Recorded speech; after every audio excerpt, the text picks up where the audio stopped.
8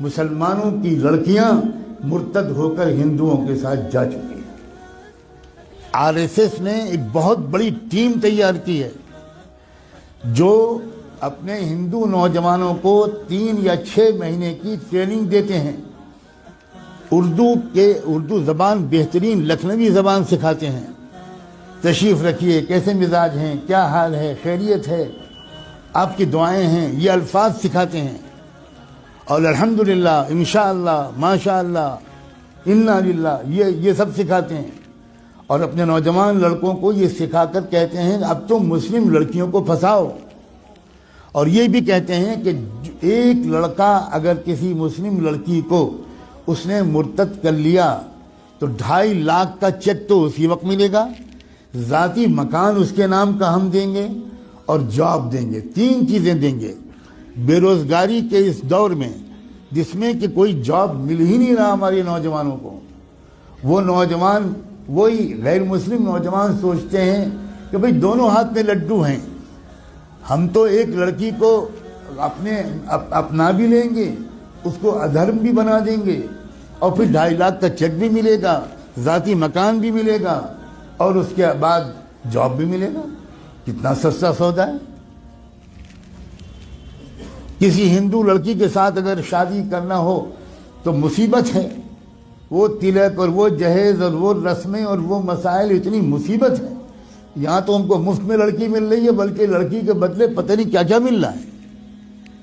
اس مہم پر لگ گئے ہیں کروڑوں نوجوان، لیکن ہم سو رہے ہیں۔ اللہ جانے کون سا کوڑا ہمیں چاہیے اللہ کا، کون سا درہ چاہیے، کون سا تماچا چاہیے، کون سا عذاب چاہیے ہمارے جاگنے کے لیے۔ میں نے آیت پڑھی تھی، یہ جو اس وقت کا مسئلہ گناہوں کا نہیں ہے، اس وقت کا اصل مسئلہ ارتداد کا ہے۔ ہمارا ایمان چھیننے کے لیے بلینز آف ڈالرز کے فنڈ ایلوکیٹ کیے گئے ہیں۔ ان پیسوں کا صرف ایک استعمال ہے، مسلمانوں کی جان اور مال لوٹنا۔ یہ بہت چھوٹا کام ہے۔ اب جو کام ہے وہ یہ کہ ایمان چھینو ان سے، ڈراؤ دھمکاؤ بھی، لالچ بھی دو۔ ڈرانا دھمکانا بھی اپنے پچھلے 1 ہفتے میں خوب سن لیا، اور لالچ دینے کی بات اگر نہ سنا ہو اور کانوں میں روئی ٹھوسی ہوئی ہو تو آج تو میں کم سے کم آپ کو بتا رہا ہوں، اب تو جاگ جاؤ۔ اپنے بچوں اور بچیوں کو کہاں پڑھوانا ہے اور کہاں نہیں پڑھوانا ابھی بھی سمجھ میں نہیں آئے گا۔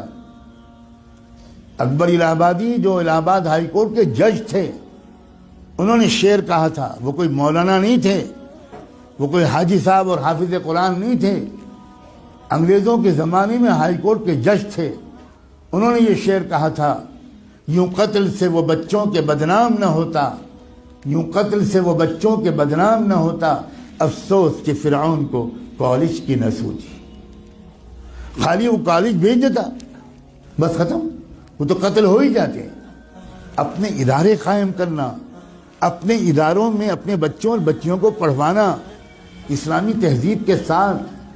میں بالکل نہیں کہتا کہ اپنا پڑھوائیں، لیکن میں یہ ضرور کہتا ہوں کہ اس طرح پڑھوانا کہ ان کی عزت بھی لوٹے، ان کا ایمان بھی چھینے، اس طرح پڑھوانے سے بڑھ کر کوئی پاگل پن دنیا میں نہیں ہے۔ اس سے بہتر یہ ہے کہ میری بیٹی بالکل ان پڑھ رہے، جس کو لگتا ہو کہ یہ غلط جملہ ہے بھگتے گا انشاءاللہ۔ خدا جانے کب ہوش آئے گا، خدا جانے کب تک ہم جمعے کی نماز پڑھ کر اپنے کو اللہ کا ولی سمجھتے رہیں۔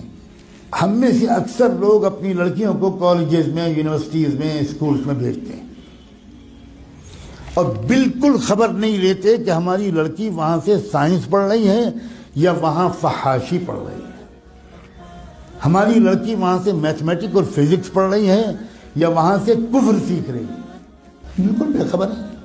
جب کوئی کہتا ہے کہ بھائی اپنی لڑکیوں کو پردہ کراؤ، باحیا بناؤ، بے پردہ مت رکھو، یہ مولانا لوگ پتہ نہیں کیا پرانے زمانے کی باتیں کرتے ہیں۔ کیا پرانے زمانے کی باتیں؟ زمانہ بدل گیا، زمانہ بدل گیا تو رسول اللہ بدل گئے، اللہ بدل گیا، قرآن بدل گیا، اسلام بدل گیا۔ کیا بدل گیا؟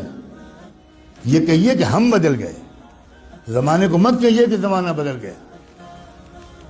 جھوٹ ہے کہ یہ زمانہ بدل گیا، کہیے کہ ہم بدل گئے، ہم منافق ہو گئے. ہم نے ایمان کو، جنت کو معمولی چیز سمجھا ہے. ہم نے جہنم کو معمولی چیز سمجھا ہے. ہزاروں لاکھوں لڑکیاں، جو لڑکیاں گھر سے برقع پہن کے نکلتی ہیں، کبھی آپ فالو کیجئے اپنی بیٹی کو. جو لڑکی برقع پہن کے نکلتی ہے، اس کو، باپ کو کہہ رہا ہوں میں، اس کے بھائی سے کہہ رہا ہوں، کبھی دیکھیے کہ کیا وہ برقع گھر سے باہر کتنی دور تک رہتا ہے، اور اس کے بعد وہ برقع لپٹ کر پرس میں جاتا ہے، اور اس کے بعد کیا ہوتا ہے. کتنی بے خبر ہے امت مسلمہ. میں چند دنوں پہلے شاید جب حاضر ہوا تھا یہاں تو یہ بات کہہ چکا تھا. میں پھر دہراتا ہوں، اور ہو سکتا ہے کہ میں نے نہ کہا ہو، کیونکہ میں ہزاروں جگہ یہ باتیں کہہ رہا ہوں. اتراکھنڈ سے میرے پاس میسج آیا کہ خود ایک وہ لڑکی جو خود حافظ قرآن تھی وہ مرتد ہو گئی. کچھ خبر نہیں. عجیب غریب قسم کی غفلت ہے ہم پر. خدا جانے کون سا نشہ پہ آیا. ابھی 2 روپے کھو جائیں تو نیند اڑ جاتی ہے. ابھی کوئی سودا مہنگا مل جائے 5 روپے تو حالت خراب ہو جاتی ہے، کھانا نہیں کھایا جاتا. اور ایمان چھن رہا ہے، ڈاکے پڑ رہے ہیں ایمان پر. کیا منہ دکھائیں گے محمد رسول اللہ کو قیامت میں؟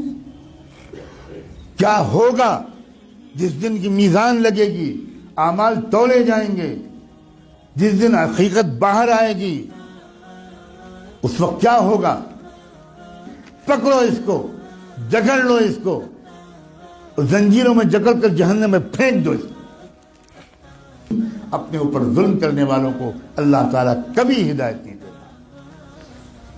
اللہ تعالیٰ ہمیں ہوش کے ناخن لینے کی توفیق دے. اس ارتداد کا راستہ ہمارے اسکولوں اور کالجوں اور یونیورسٹیوں سے کھلا ہے. یا آپ کو چاہے جتنی بری لگے بات، میں وہ مولوی نہیں ہوں جو اپنے گاؤں سے نہیں نکلا. میں نے آکسفورڈ میں تقریریں کی، کیمبرج میں تقریریں کی. میں نے اسٹینفورڈ یونیورسٹی جو امریکہ کا سب سے بڑا یونیورسٹی ہے، اس میں 7 لیکچرز میرے ہوئے.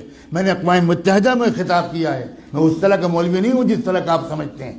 اور میں قسم کھا کے کہتا ہوں، اگر آپ نے اپنے بچیوں کی اور بچوں کی تعلیم اور تربیت صحیح اداروں میں نہ کی، اور ان کے ایمان کی فکر نہ کی، اور ان کی نگرانی نہ کی، تو آپ کے گھروں میں خدا جانے کیا کیا ہونے والا ہے. میں نے آج اپنی ذمہ داری اس مسجد کے اعتبار سے بالکل ادا کر دی. اب میں آپ سب کو، آپ کی نسلوں کو اللہ کے حوالے کرتا ہوں.